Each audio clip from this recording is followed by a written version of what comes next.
അസ്സലാമു അലൈക്കും വറഹ്മത്തുള്ളാഹി വബറകാതുഹു. മുഹമ്മദ് ആഷിഖ് തൻ്റെ ഉമ്മയെ, ഉമ്മെന്ന് പറയുമ്പോൾ എല്ലാ ഉമ്മമാരെ പോലെ ഉമ്മയല്ല, തൻ്റെ ഉപ്പ ഒഴിവാക്കിപ്പോയി പിന്നെ തൻ്റെ മകനെ പോറ്റി വളർത്താൻ വേണ്ടി ആ ഉമ്മപ്പെട്ട കഷ്ടപ്പാട് എന്ന് പറയുന്നത് ചെറുതൊന്നുമല്ല. ഒരുപാട് ത്യാഗങ്ങൾ സഹിച്ചിട്ടാണ് ആ ഉമ്മ മകന് വേണ്ടതെല്ലാം. നാട്ടുകാർക്ക് അത്ഭുതത്തോടു കൂടി പറയുകയാണ്, ഇത്രയും സ്നേഹം ഒരു മക്കൾക്കും കിട്ടിയിട്ടുണ്ടാവില്ല. അത്ര സ്നേഹം നൽകിയിട്ടാണ് ആ ഉമ്മ മകനെ പോറ്റി വളർത്തിയത്. വേണ്ടതെല്ലാം മകൻ നൽകി.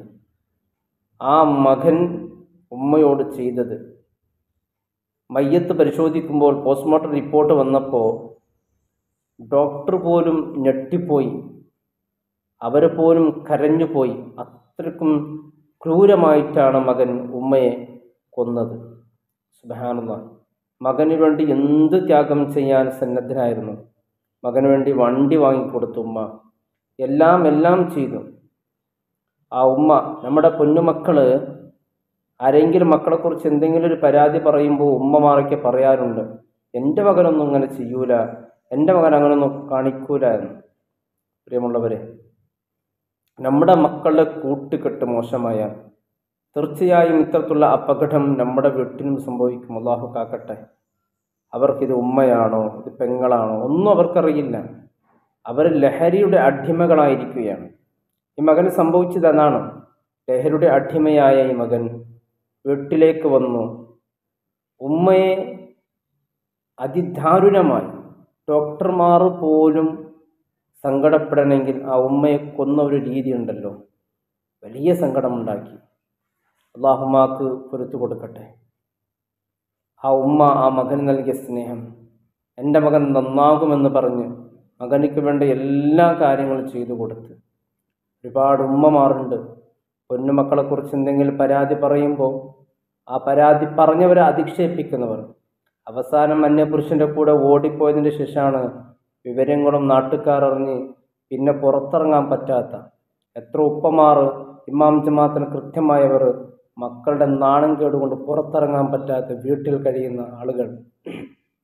നമ്മുടെ മക്കളെ ചെറുപ്രായത്തിൽ നാം ശ്രദ്ധിക്കേണ്ട രൂപത്തിൽ ശ്രദ്ധിച്ചില്ല എങ്കിൽ, നമ്മുടെ മക്കളുടെ കൂട്ടുകെട്ട് കൃത്യമായി നാം ശ്രദ്ധിച്ചില്ല എങ്കിൽ തീർച്ചയായും ഇത്തരത്തിലുള്ള അപകടം നമ്മുടെ വീട്ടിൽ വരും. ഉമ്മ ചെറിയ ഒരു ചോദ്യം ചോദിച്ചിട്ടേ ഉള്ളൂ, എവിടെയാണ് മകനെ നീ പോയത്, ആരെക്കൂടെയാണ് പോയത് എന്ന ഒറ്റ ചോദ്യം അവനത് പ്രലോഭമുണ്ടാക്കി ഉമ്മയെ.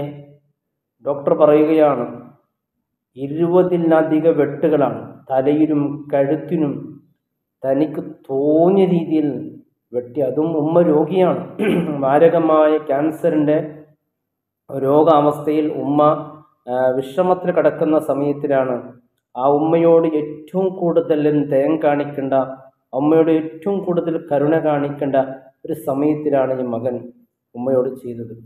സുബ്ഹാനല്ലാഹ്.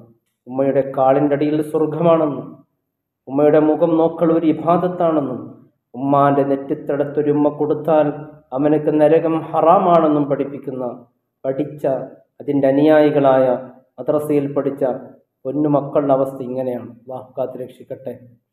ഇതൊക്കെ സംഭവിക്കുന്നത് എന്തുകൊണ്ടെന്നറിയോ? നമ്മുടെ മക്കളുടെ കൂട്ടുകെട്ട്. മുത്തായ റസൂൽ സ്വല്ലല്ലാഹു അലൈഹി വസല്ലം തങ്ങളത് പറഞ്ഞതാണ്.